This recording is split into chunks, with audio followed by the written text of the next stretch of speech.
Hello, footies, and welcome to another edition of the Midweek Club. It's so good to be back in the Midweek Club. It almost feels like we're getting into the rhythm.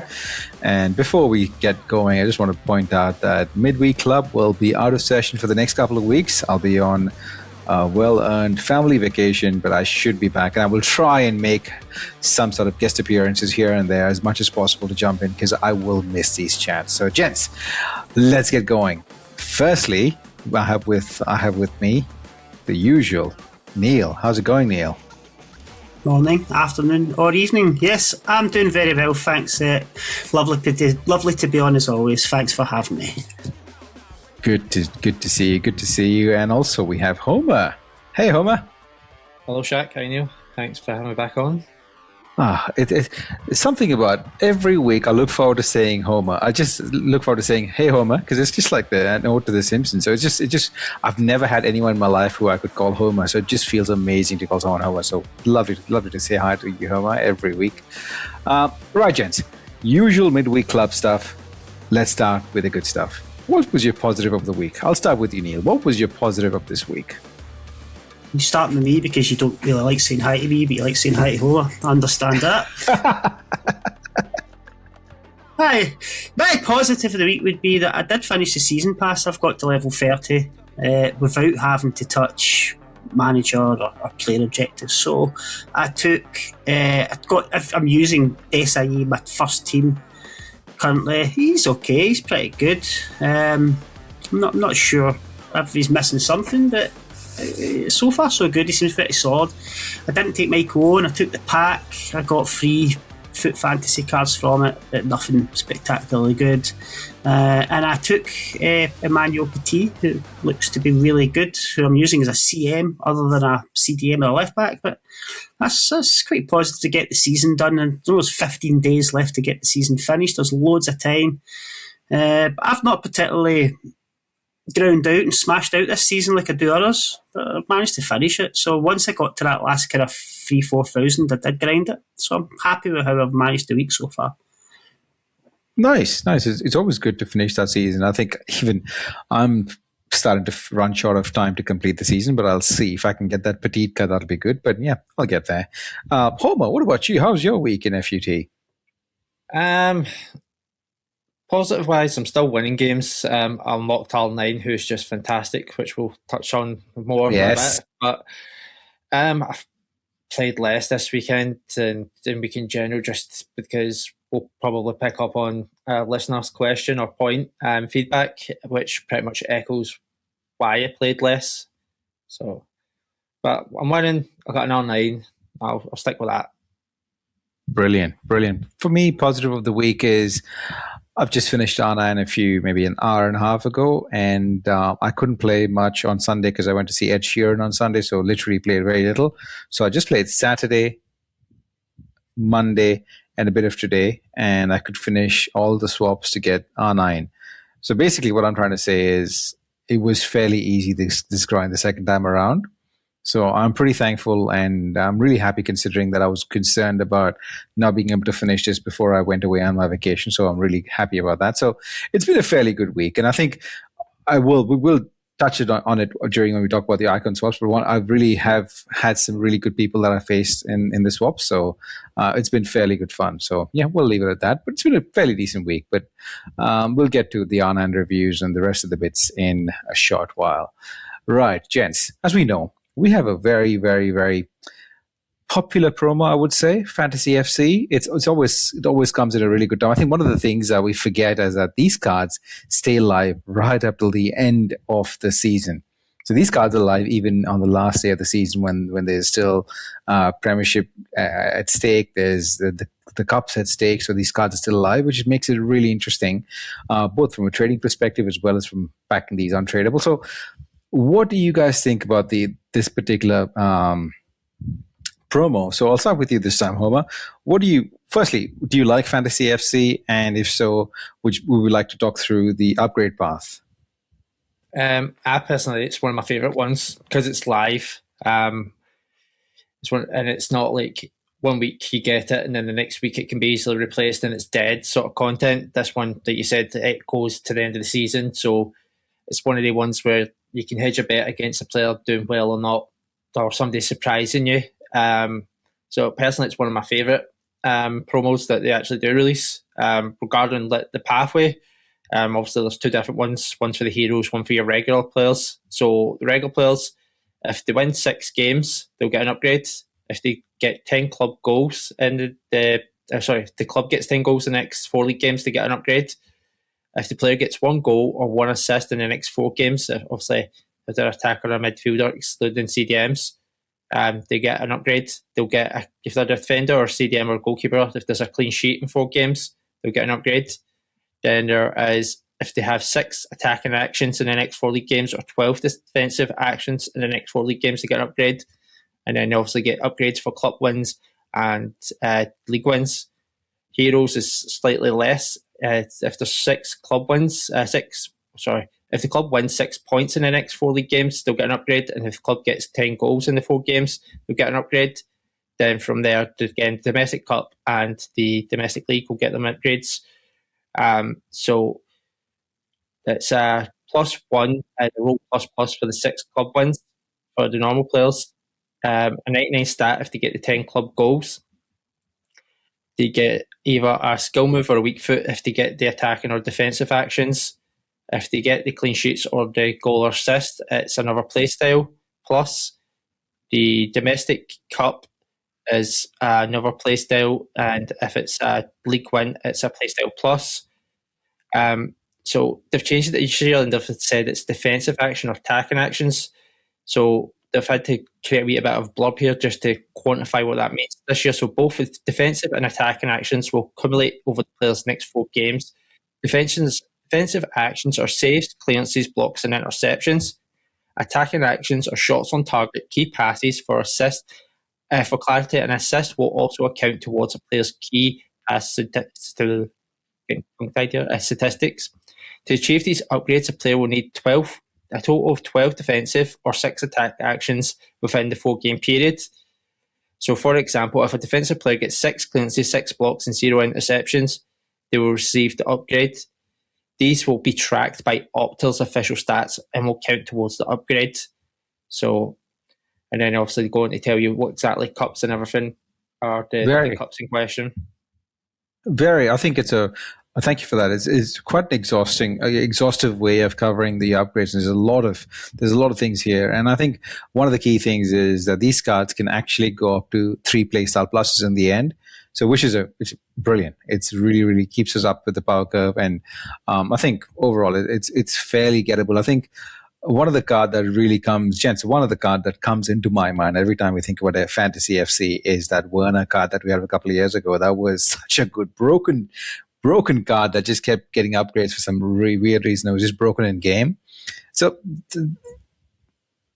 the sky is the limit with these cards, and I'm really excited to try some of them and try and take a gamble on a few of them. So Neil, just to take your thoughts, what do you think about Fantasy FC? Anything that stands out to you as firstly, do you like the concept? Secondly, any player that sticks out to you?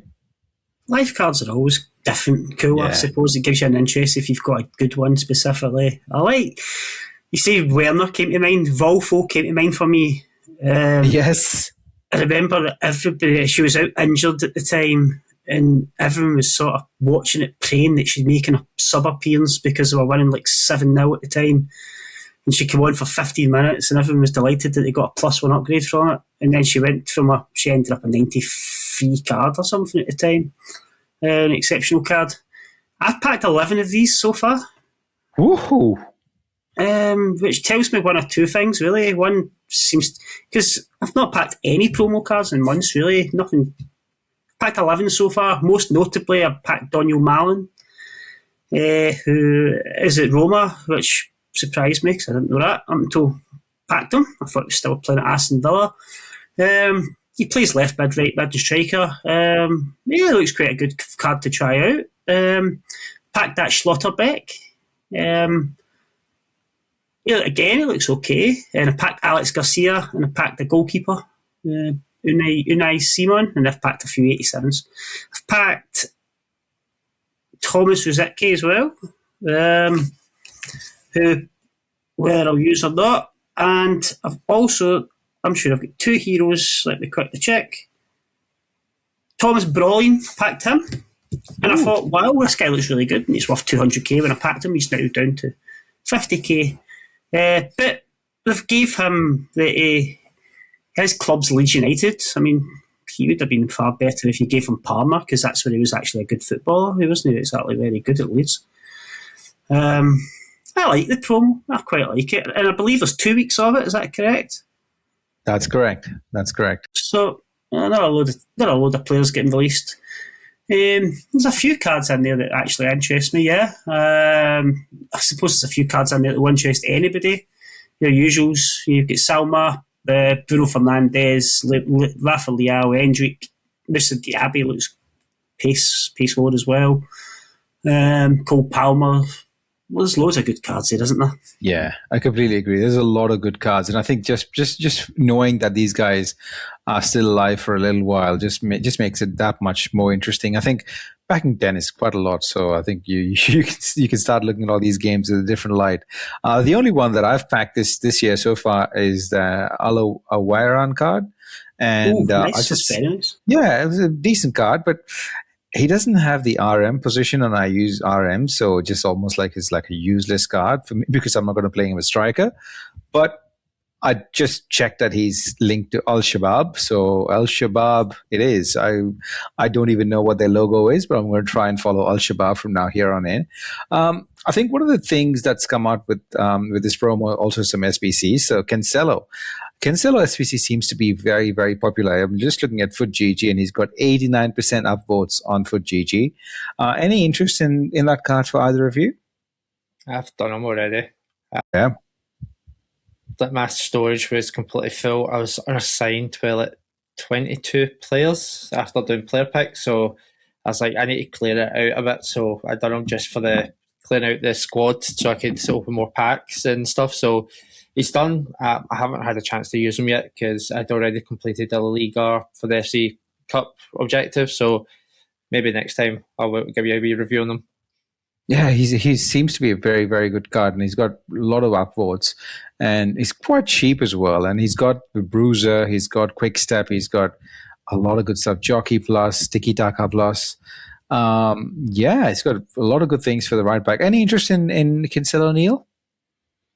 No, and specifically, the only reason is I feel as if I do an SBC of João Cancelo every year. I think this is 3 or 4 years in a row, and it looks a fantastic card. It looks really good, and for the price of him and the fact that he's already got an upgrade, I believe, or he's due an upgrade over just one weekend. He'll probably get more. And he's always an OP card. To be honest, I probably will end up doing it. Even if I used him for the bench because he plays left back, right back. I don't know. I'm just a bit kind of. I just wish this. It's just. I'm sure they had the flashback João Cancelo last year. Year before that, I'm sure there was an SBC of him as well. It's just the same ones, isn't it? Yeah, he's usually always out. He usually tends to be a good card in game that can play both left back and right back, and he's quite equally good at both positions. So it's one of those cards that, and being live, being with Barcelona, you just never know. He might be a good card, worth a shout, I think. One of the other things that just snuck in that I just barely had to look at the other day was the Andrea Pirlo. Homer, being the Serie A aficionado that you are, any interest in this Andrea Pirlo card? Not for me, no. I was kind of I don't get why he's time warp. But yeah, obviously they released him as a promo, so you can't really release him as a new promo this time around.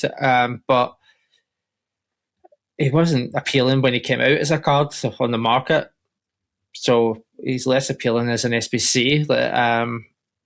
I don't see much that really screams must do of him, unfortunately. Yeah, he's a very, very tricky one. I don't think I've used an Andrea Pirlo card that's sensational in game, and he's been in the game for quite a while now. Any interest in Andrea Pirlo, Neil? He had a really good card at the end of last year in the SBC. I can't remember. I can't remember what it was. Might not even have been an SBC. Was it a 5-star card? Yeah, it would have been a footies one or something. Yeah, okay. I think it's a bit of a kind of let's throw something expensive out there. I think it was one. I don't think there's much. It's a lazy choice. I think. I don't think it was a popular. I don't think it was a much. It was a good. It's clearly a good card, yeah, but I don't think it was like a popular card that people must complete. There was nobody raving saying it's the best card, the best centre mid in the game. So just decide to release it as an SBC is a bit strange. It is a tricky one. I think the cards like Andrea Pirlo, Paul Scholes, or maybe even Xavi and Iniesta, they just have to have something special about, because, I mean, let's not compare them to how they were in real life. It's just about in the game. They need to have something special about them to actually stand out and stand the test of time in your team. And none of these cards, I think, I mean, Xavi and Iniesta somehow, I think they've coded them in such a way that they can be very, very usable at a high level. But Pirlo and Scholes just never, and even Gerrard and Lampard, it's very hard to actually get to use them in the game. Dare say that Pirlo card is very usable, but yeah. Are you going to put 900k or fodder into it to do it at this stage when you've got so many other centre midfielders? You've got Petit out of the season pass when you get there. That's similar cards. I mean, I just. Unless you love Pirlo, if you're a passionate Italian or a big fan of AC Milan or Juventus, for instance, then I don't know. I don't see the appeal to do it in that such. Yeah, that's completely fair enough. I think we'll just park that one aside. It just caught me off guard, and I just thought, it's such an interesting card. He looks like a lovely card, but then you break it down and look at the stats, and not for me. Right, gents, let's move along swiftly to the other topic that we all briefly touched upon is icon swaps. So I think we'll start with Neil. We'll start with you. How's your icon swaps journey going right now? What have you done so far? I know you've opened your pack last time with the 8625, so what have you done with the remaining 10 tokens that you've got this time around? Are you grinding them out? Are you not? Are you skipping it completely? What's the plan? It's not for me. Nothing. You as well just talking to Homer about this. I have no interest in it now.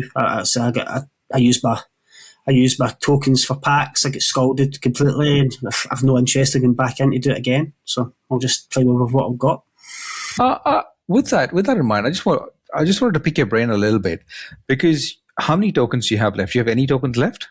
No, I had 8, and I used 6 to do an 86 times 25, and I used the other 2 to do the 2-1. You still have some. Go on. No, I had 8, so I've used 8.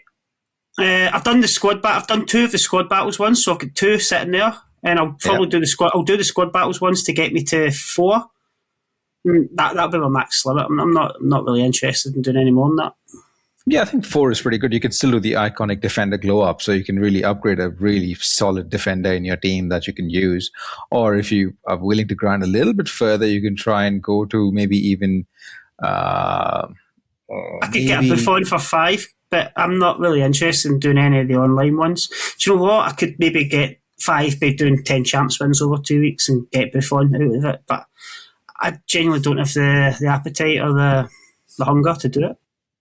That's completely fair enough. I mean, if you wanted to grind, the other thing that I could think of is if you really wanted to grind, you could probably reach the 10, because you will get the champs wins, you will get the squad battles wins, you will get most of the live event wins as well. The Spain and the Italy one probably will take you a little bit longer than the rest, but if you can get 10, you can get one of 3 90-plus campaign icon pick, which is a decent one last swing at it. I've seen a lot of people doing the 93 one, and some of the picks that I've seen from it, I'd probably delete the game, is the honest truth. Because the majority of them seem to be a Prince, Bergkamp and Muller choice of 3, or a Prince, Bergkamp and Yashin or Beckenbauer. So if you've got a token or 2 tokens short of R9, you've done that pick and you're getting my choice of that 3, I would stop playing the game. That would be enough to switch me off.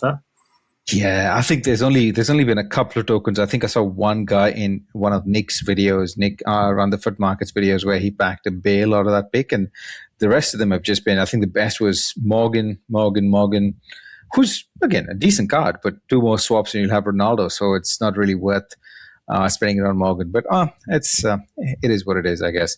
Let's see. I'm really curious to know how your swaps journey ends up, because you got another fortnight to decide over it, and it's not been as hard as I thought it was going to be. So fingers crossed that you do something with it and you get something great out of it. Moving on to Homer. How has your swaps journey been? That's not so bad. the Spanish objectives sort of was the worst of it all. It seemed like if you someday seen you had a Spanish squad, they went out the way to make sure that the keeper didn't come off the line. Yes. I did meet a few people where they had a Spanish squad and they went all the way back and held their centre back, sort of invited me to come take the ball off them. So I knew straight away they were good guys and they wanted to do objective for objective. So that helped a wee bit. But I've got the R9 now, so there's only one token left for me, which is Weekend League. I didn't play Rivals last week, so I didn't have the points to go in. Don't really need it. So if I do play Weekend League and I get it, I'll throw it in the pack. If I don't play Weekend League, I'm happy where I am because I've got an R9 and he is just phenomenal in name and in ability. Completely agree. I think we will gush about R9 in just in a minute before I just talk about my swaps journey, and then we'll go and dive straight into R9. My swaps journey, as I said, was more enjoyable than I thought. I started off with Spain. I just wanted to get the pain out of the way first, and that took me a long time. It was frustrating, but then I started seeing that people, exactly as you said, started holding the centre backs, and we were swapping. I was giving them something, I was getting something, and there was some idiots in the middle who baited me into giving them a goal and then just won the game. And well, it's like society. There are some not so good people out there in society, and the same applies with the game. So some people are really, but I think overall, if you put a percentage mark, I think 70% of the community, there's 70% of the people that I faced were genuinely great guys. Like, just had such a good time. Just we played. There was some times where we both did the objective, so we'll be 2 goals up, and then we will go, let's go see who wins. And fine, completely fine. We got the objectives. Whoever wins gets it, and that was fun. I was like, yeah, I'm not just twiddling my thumbs waiting for the game to finish and either getting the win or giving the win. I'm just fighting for the game. And I think I really enjoyed that aspect of swaps. And I think the best surprise for me was in squad battles, it was really simple to just get those wins because unlike last time, there was not just world class. Some of them were professional. Some of them were, I think, semi-pro even. So I can't remember, but I put everything on professional and world class, and it was pretty easy to knock them all out. So I think, thank you for the tip last time in the Icon Swap 1 Homer where you just combine the things, and I just used my head and combined stuff in 12 games and it was done. So easy peasy, and getting R9 done. I think one of the things, again, gents, we spoke about R9 a long time ago when this was rumored, and I didn't expect R9 to be this easy, number one. Number two, I didn't expect him to be this good. I genuinely didn't. I thought they were just going to give us like this cut piece R9 that was okay, but this guy is the real deal. Homer, give us maybe a minute on how your journey with R9 has been so far. Firstly, before listeners, I'm really sorry, Neil. I'm really talking about R9. I genuinely don't mind. Excellent. Homer. Well, he's just so good. I don't know where to fault him. He bullies everybody. Like, he's so strong that if you shield the ball, they can't get it. He's X out of skill moves like step over or ball roll. He just has that burst of pace. Like, nobody's catching him. His finishing is just top notch. Like, I'm using him in that FC Cup, the Fantasy Cup thing. I'm using him as my striker, and then just obviously the rest, whatever league, I'm trying to check away at the wins, and just do we step over, bust away from the CDM that they're holding it with, finesse from outside, and you're 2-0 up already because that's got the multiplier for scoring outside the box.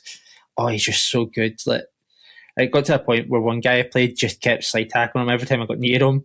So I think he's, like, generally when you get your first goal, everybody just snaps him. Like, they just don't want to see him whiz by you. So he's like 1 goal for every game because I can't even, once I've got the first goal, when they realise how good he is, you can't even get him back on the ball without him just being snapped off the pitch. So, he was definitely worth the wait and the grinding to get.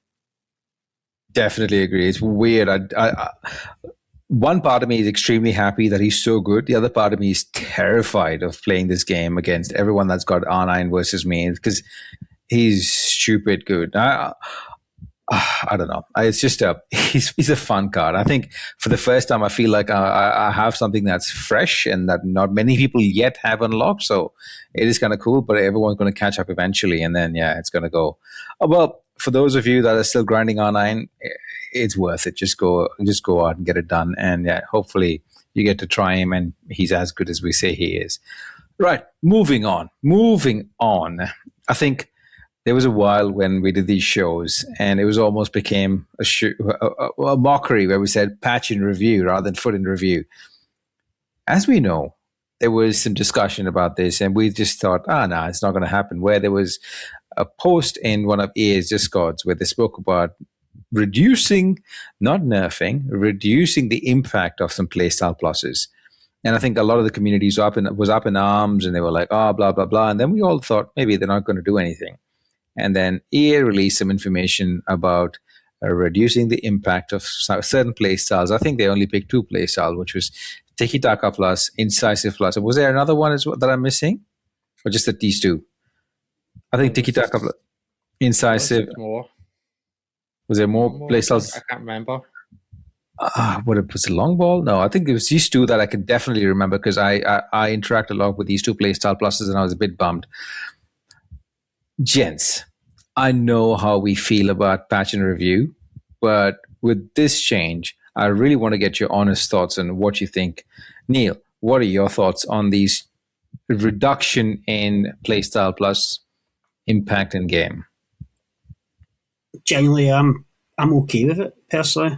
I think now that they've smashed the ball so many times that I don't think they know how to glue it back together where it should be. And I'll go back to the very start. Don't listen to they didn't have to listen to the community and take the community's feedback. Look what it's got us. If there's one playstyle that needs nerfed, certainly for me, it's intercept. Every single player seems to run with intercept, and I'll be honest, I don't really know. I don't know how to put into words how tiresome it is putting thoughts across or putting time into talking about it. But in short, I'm for it. I'm for it. I think so. I think people don't want to play this. The majority of this community, I won't say the majority, that's harsh. Say you've got a 50-50 community where you've got a community that want to play it as a computer game for fun, and you've got a community that want to play it to the meta and win, regardless of how the game is. So they can sit and play the game and moan about how bad it is, but win, so they're happy. I can't get my head around that. It's something he's done. I mean, personally for me, Incisive cost me so many chances because my Incisive through balls don't seem to go where they always go too far or straight into a defender. I never use it properly. Tiki-Taka is great. I still think it's AI is the problem. I think AI defending is the biggest problem that needs taking. I don't think playstyles. I don't think nerfing playstyle. I don't know what it's going to do. I mean, if you stand and bash the bruiser button enough, you'll batter somebody off the ball and win it. It's so unrealistic. It's like watching WWE. Things like that could be toned back. Bruiser could be toned back. Intercept needs toned back from frankly every single player in the game because the AI intercepts absolutely everything. I don't know. I genuinely sound like I'm just waffling now because I don't know what to take it. I don't know what to take it. I'm fed up of it. I guess there is some credence to what you're trying to say. I think, let's just address this. I think the way I look at it, I don't think EA is just going to nerf these play styles, but I think it's just going to balance the play styles with the attributes. For example, there's a lot of talk in the community that I think there's certain content creators that have just gone ahead and given a goalkeeper finesse plus for whatever.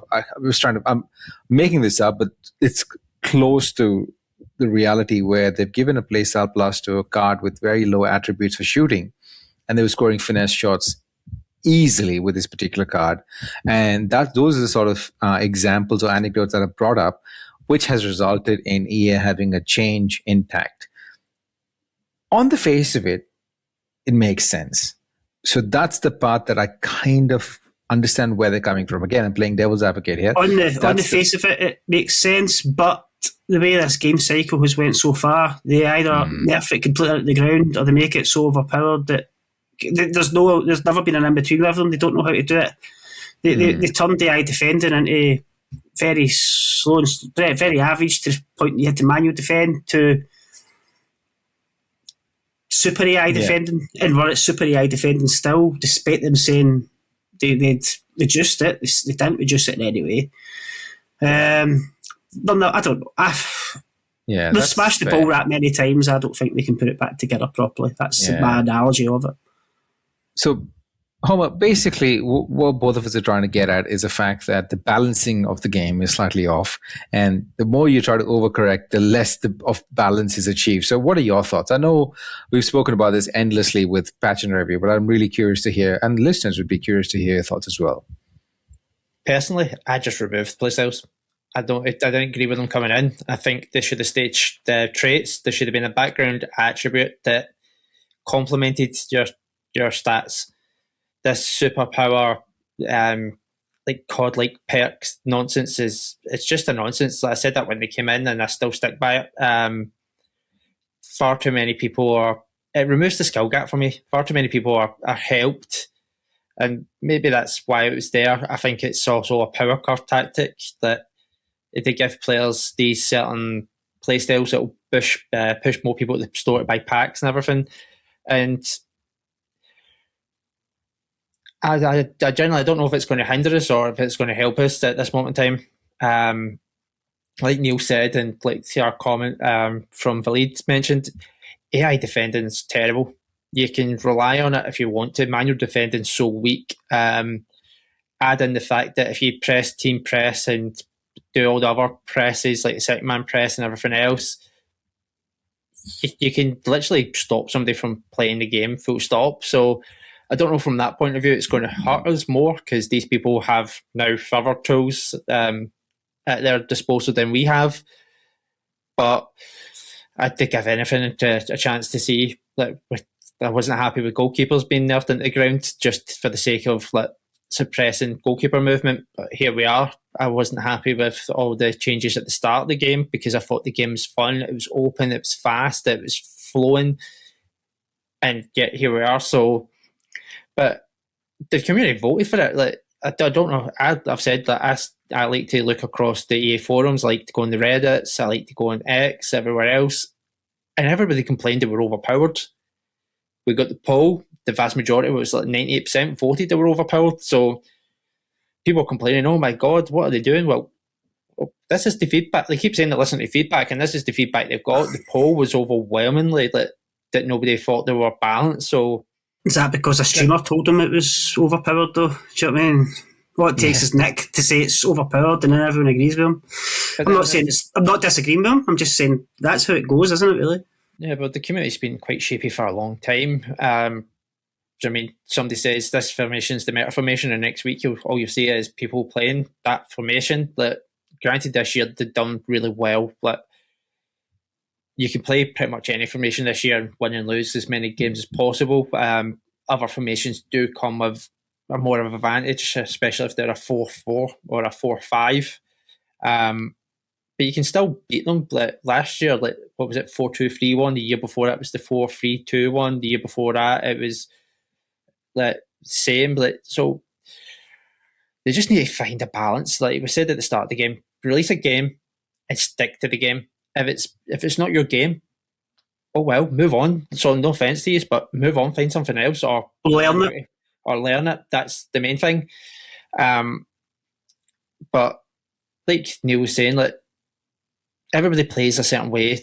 And Valid mentioned it in the comment, and we'll obviously get on it. I don't know if it's going to help or not. I think there's more pressing issues in the game than playstyles, but I don't like playstyles. I think they're too overpowered. They just in general, doesn't matter how weak you make them, I don't think they should be there.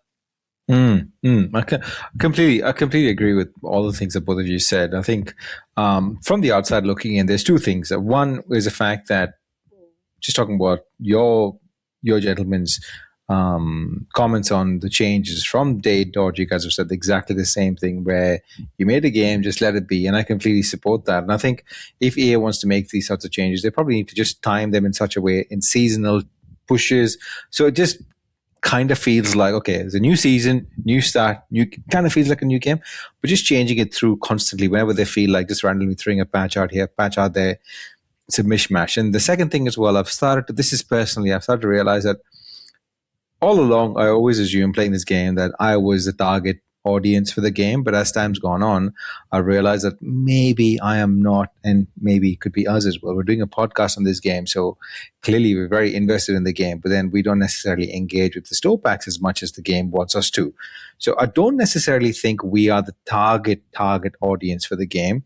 Neither are the streamers that don't spend money. Neither are the content creators like Nick around the foot market. No, I don't think we are all the actual target market that EA is trying to cater to. So I think our opinion sometimes falls flat because we're not the people that they're actually looking out for, they're trying to make the game for, because we're not the consumer that is spending the money that they want. So I'm just trying to think of it from a business point of view. So I do understand that that's probably happening from their end. So yeah, what are your thoughts, Homer? You just made a point that just sparked a thing in my head there. So you're saying about how we might not be the target audience because we don't spend money. And when I was looking at the Twitter comments from the post about how they were going to do it, I noticed that at least 3 of the big spenders in the content community world were the ones that had positive reactions to it.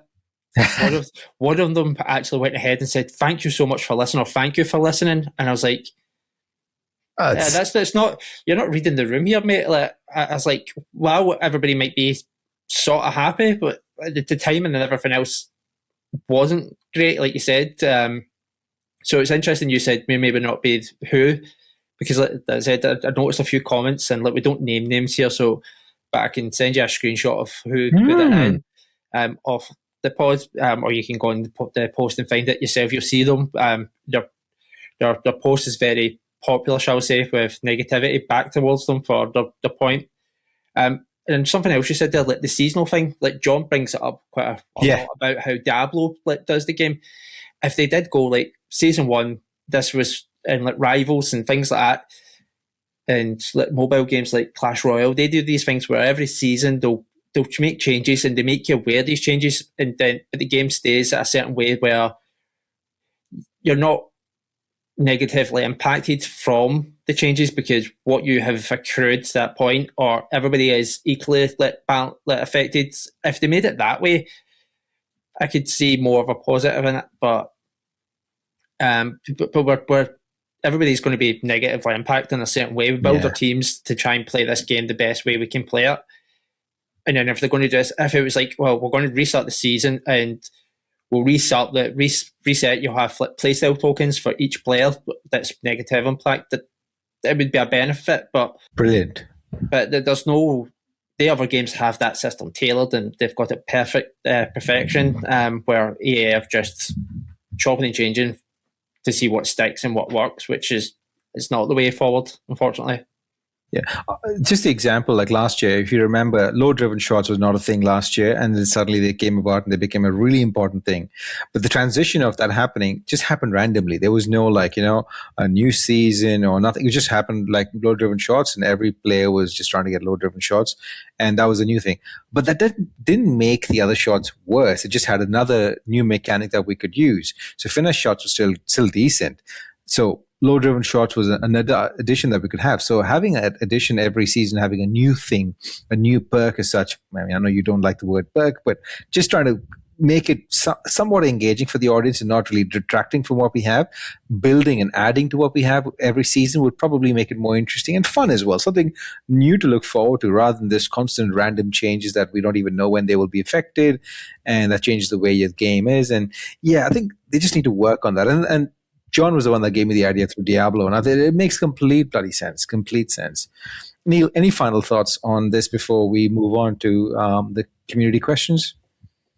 No, I would not. I just wish we did. I've been consistent from the very start. Just leave the game alone. Get rid of the odd wee thing like the kick-off glitches. That's just I feel the game is just now a broken mess in that sense because it's just been altered to try and tweak it to people's needs, and it's not good. I am slightly more concerned now that icon swaps has come and gone, and over the next couple of weeks, when people get bored of using their whatever icon swap rewards are, or what's next to have people back in. That's what I'm concerned about. But we will leave that for another day. We will see how this community actually moves on from there. Listeners, just want to let you know, you can always reach out to us and have a conversation with us about any of the topics that we've spoken about, any feedback on what we've said, or just some sort of engaging communication backwards and forwards. You can always leave us a message on Spotify. I think John reads every single one of those messages, and we do too. But John replies to most of those messages as well. So just jump in and feel free to send us a reply or review or on Spotify or any of the socials or the podcasting platforms that you're downloading this podcast from. And just in the tune of that, I just want to really bring out a really interesting question that's come out from one of our community members. It's Vahid Kulsberg. So I'll just paraphrase Vahid's question here. So essentially, it's a very interesting question. So he says, how should we interpret the tension between EA's design choices and community behavior? So EA increasingly integrates AI-supported gameplay, and the community often relies on it heavily, reducing manual engagement with the game. This then makes the game feel very shallow, yet the community turns around and blames EA entirely. To what extent should the community reflect on its own habits and expectations when evaluating the overall experience of the game? And I think it's a solid question. And I'll start with you, Neil, on this one. Where do we as a community have an option to look at ourselves in the mirror and think, are we doing the right thing for the rest of the community as well? It's a great question, and it's a question that I ponder myself. I play the game. I play the game very manually. I try to control as much as I can out of sheer habit, probably. And I prefer fast, open games of football to, more often than not, bites me in the backside from it. The problem you've got is that the classic phrase of the community is the community, I suppose is the way to put it. The community will always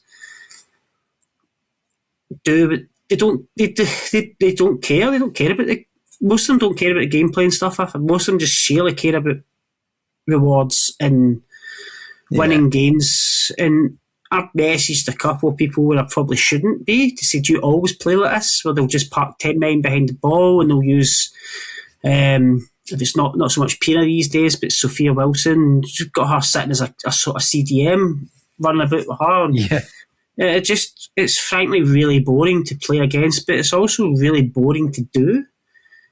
But any glitch out there, the community, people in the community will do it. Any way, playstyle, formation, depending, regardless of how good or fun or not it is, they'll use it and do it. It's the same with players as well. It's all meta players. You've got to use the meta players to compete. That's what they say. I don't know. EA can only bring a game out, can't they? And we've just discussed, went down this route of listening to the community. Hopefully, reevaluate that next year. The community are only happy when they're winning games. They don't care what the game is. That's probably the best way to put it. That is true. I think, Omar, before I get to you, I think there's a simple adage that always goes along with concepts like this and questions like this is, don't hate the player, hate the game. And are we right to hate the game and not have a look? No, because it's a player that's implementing it. Exactly. What are your thoughts, Omar, on Vahid's question? He's what he feels is what I feel. 90% of the games I go into, I don't play a meta formation. I don't use all the meta players. I play a team that I have some sort of resonance to, or what I want to be playing. I play the way that I want to play. My settings are very manual and very input by me. So like we were telling you, use possession shooting. We said go advanced defending. I change all my settings. I think we discussed it in the pod with Dylan settings back in January, December time for all the new players, me, Neil and John. I don't have a lot of assist on at all. And you go into a game and like Neil says, 90% of the time it's the back four's all on defend. Yeah. They've got two CDMs or they've got a flat 4 midfield or flat 5 midfield, and they're all very defensively heavy based or on a balance base, so they'll come back. And 80% of the time in games that I've sent you some screenshot of my games, I can have my whole team, bar my keeper, in their half, deep in their half, and everybody's behind the ball, and you're like, where am I meant to pass this? So then you end up passing back and forward, across the back, hoping for a space. Yep. That's not the game. That's on the player base, just sitting back and waiting for me to make a mistake or the inevitable connection disruption where the pass doesn't get the same input as I put in or something wrong, and then it's like Vahid says, it's that long ball and they're through, and it's like when they've rolled back, their goalkeeper glitches, kickoff goals are back, corner counters are back, because whatever they've done, the pressure settings, it's went away again.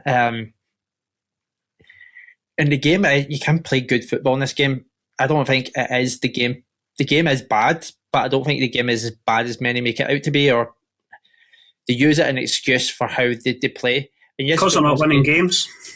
Yeah. Football is a game to win. It's not like basketball or other games where you can get a draw and move on and move on per se. You want to win. Like, football is a game where you have to realistically win, and I know that. And I know there's the whole win at all costs and whatever, but you surely can't be enjoying winning at all costs in that manner. Like, there's got to be a point where your own morality and decency kicks in and goes, is this enjoyable for me? Exactly. And I think this will probably link on to John K's question that we have, which is that does everybody need to play every mode and win everything? Like, do you truly have to? Yeah. Is there get to a point where you have to just accept that you might not get the best, like a barrel? Like, I've seen people saying that they're paying people to win a barrel. Why? Like, a barrel's not going to make you a 15-0 player. I've got his base card. Mycon didn't make you a 15-0 player last year. R9's not going to make me a 15-0 player. Like this desire, to boast, or and the thing is that most people that had Mycon or that Maldini last year, I could beat them all. I never played the tournaments because I had a card that was probably as good or better, or I just didn't really need, and I could still beat these people with these boasty, shiny things. And I was like, I think it's more the community needs to reflect and look at themselves now than keep blaming the game per se. The game is bad. I still believe that the foundation that you could make a good game. The start of the game was really good. They've just made real bad decisions that have brought it back away. I think if they tweaked a few things, the foundation would really shine of a good game. And then it's down to the community stop being so negative and win at all costs and let's screw everybody else because I'm winning. Have fun. It's a computer game, at least. Yeah, exactly. I think not only the gameplay side of it, but also from overall content and what we're getting, the balance of risk to reward and the wins and what we can achieve through doing all these things is just like the balance is kind of slightly off. And I think that's the part that the community just goes down, the fact that I need to get 11 wins in champs for me to get the best possible reward so I can probably get the best card that's available in the promo, rather than, you know what, we all know that just by getting 11 wins doesn't guarantee you a best card. It's still random RNG luck anyway. I think the more of us that go back and think, you know what, let me just enjoy the game, whatever I get, 7, 8 wins, as Neil always gets every weekend, 8 wins or whatever it is that you're getting, you just, as long as you have fun doing it and enjoy the journey of getting there, I think that should be sufficient. But I think I think it's much easier coming from this perspective because this year I've been engaging with the game the way I feel like engaging. Sometimes if I want to do an R9, I'll go do an R9. If I don't want to do, I haven't engaged with anything else. The gauntlets, I don't even know of the gauntlets that are happening, all the other live events, the Fantasy Cup, couldn't care less. I haven't done any of that stuff. I haven't done champs. For a couple of weeks, I did champs with the first icon swaps. So I'm just engaging with the game the way I feel it. I don't care about the rewards. I don't care about the pack luck side. Yeah, I think Team of the Year, I did some grinding for pack luck. After that, I couldn't care less. I don't do the upgrades every day but then it's kind of helping me to not hate the game as much. I mean, hate is a strong word.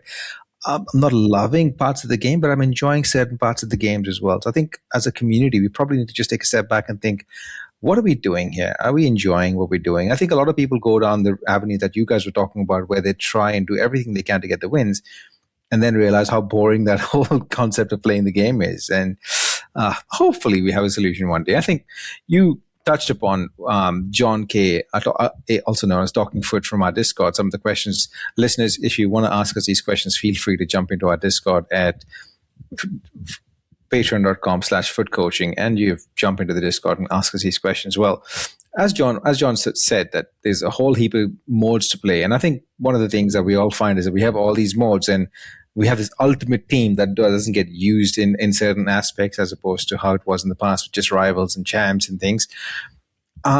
Neil, do you have any comments on how you're experiencing your ultimate team? Is it you trying to use your team, or it's just split across all the different modes?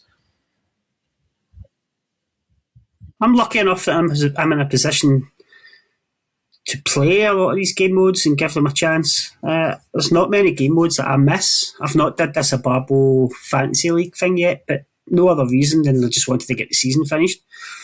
So I might dive into it and do that.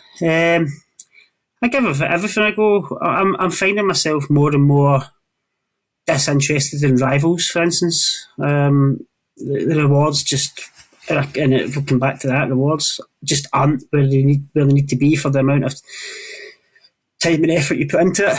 I always make a point of getting them, though. I always make a point of getting my 16 squad battles in. This year I've played champs more than any other year.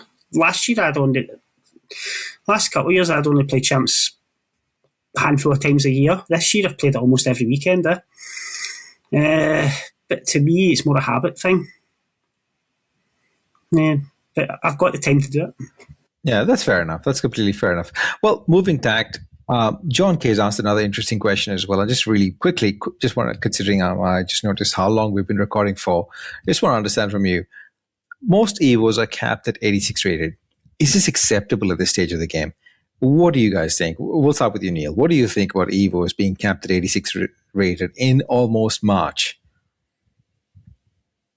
I've got a bigger issue at the moment with all the EVOs are tailored towards players that have 0 playstyle pluses.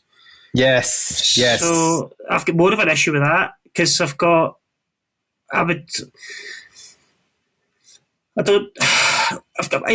a lot of players that I can't EVO up, even in the 87 bracket now, where I can't put them in EVOs because I've already got a playstyle plus. If you've got a player on your team, even at 86 rated, that you've been using, there's more than likely a good chance you've got a playstyle plus in that, and they don't qualify for a new EVO. They need to push it forward, and even if it's pushing it forward to smaller steps, to not make them OP. So you said you packed Side Alo Wyran. I packed his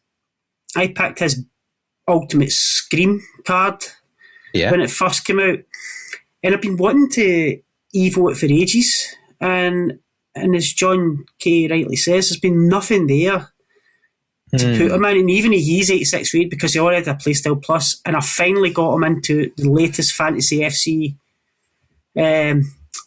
EVO, which took him to an 88 rated and gave him low driven plus, so he's now got 2 playstyles, and even at that it's just took him to an 88. So in the coming weeks I'll be wanting to EVO him again because it won't be strong enough card in a couple of weeks. So yeah, John's right. I think John's implying that the power curve for EVOs needs to be put up a bit, and the limitations need to be risen, and I agree with him. Yeah, I think more than the limitations, I think just try and, firstly, it doesn't have to be a major, go from like an 86 to a 93. No, just maybe 86 to an 88 or 86 to an 89 or 90, whatever, small marginal increments, but in-game stats, slight, you get extra just for these 3 group sets. Like I have a player that's really good at defending, but I would like to increase his dribbling. For example, Vieira, for example, I just want to increase his dribbling. Give me an opportunity to give me more of these kind of EVOs where I can do marginal increments to my players. Or one of the best EVO choices that eventually they could have is swap out playstyles, not playstyle pluses, just the playstyles. Like I have 6 playstyles, silver ones. I could remove one and choose another one, not like a meta one, even like something just, I don't really need to use the precision header on a striker. You've just discussed about what the community are like. You imagine what that would be like? Every single player's going to have the same play styles and every single player. That's what would happen. Yeah, that is true. Homer, any thoughts on evolutions? I think you are probably the most Evo heavy one on the pod? The cap is just silly. My points been quite consistent from the beginning of Evos. They've made them a little bit better this year, but an 86 rating cap and a playstyle rating cap is just stupid at this point of the game. It should be, this is the player. No matter what rating your player is, the max overall can be 88. So, and then it's going to give you these playstyles. If you've maxed already playstyles in terms of silver ones, or you've got 1 or 2 gold ones, you'll not get any additional ones. The attributes, their stats will go up to these points. We'll say it'd be 90 finishing, 86 volleys, and 80 stamina. So if you've got an 88 rated guy, but their stats for the individual stats on at that level, you can still get that 88 guy up to there. If you're stupid enough to put somebody higher than 88 who's got better stats than all them, whatever, then that's your own stupidity for putting them in. But I think it should be, this is what the set limits, this is what you can achieve, and it doesn't matter if your card's below or above it. If you put it in, that's all they're going to get from it. They don't need to be, it has to be an 86 rated player, because it doesn't matter if he goes from 86 to 88. The two overall difference, what difference in the grand scheme of things? We're running about with 94 R9s, 92 Marcelo's still the team of the years. So what harm is an 86 player going to 88, or an 87 going to 88, or 88 just getting better stats? Like, I don't see the logic or the necessity in it. Yeah, I completely agree with you. It's like, let's hope that EA just takes this information and, well, not just listening to us, but listening to the community on this aspect of the evolutions, where, you know, they just need to up the game with Evos. Right, gents. Before we go any longer, there's one final question that John K has asked that we will end the show on. Has anyone's pack luck improved on the pod? So I'll go first. My pack luck has been exactly the same, but I packed a Al Obayran from one of these. I don't even know which pack it was, which is good. Decent card. That was the best I put. I haven't pulled anything else. Homer, what about you? Have you had any good pack luck in the past couple of weeks? I'm just looking here. So in Knockout Royalty, the best I got was Walsh and Havertz. So Havertz is good. I've not used them, so I can't say. But then I've got Matthias Diaz, Simons, Kogel, and Unai Simon from Fantasy. I'm starting to see more Team of the Weeks. I'm starting to see more promo players, but it's not the upper echelon. So it's where you define what is pack luck. If it's like the best cards, then absolutely not. Am I seeing more specials and more coloured cards? Then yes, but they're at the lower end of the spectrum. Yeah, I think someone of the Havertz echelon, like, Alawaran, the 300 to 500k is still respectable. Neil, what about you, my friend? How's your pack luck been? Yeah, it was terrible up until last week, wasn't it? It really was. But so heavyweights promos, I've managed to pack Griezmann and Dunga from the CDM, so out of the royalty heavyweight, middleweight tournaments, whatever they are. So that's two very good cards that went into my team. So I'm very happy with that. I've packed 11 future stars. Daniel Mallon is the most noticeable, and I might give him a shot on one of the wings, but not a striker probably. So yes, it has improved. And to be honest, adding just Dunga and Griezmann, and the fact that I've added Petit and Desai, it will probably keep me happy now for a good while. Yeah.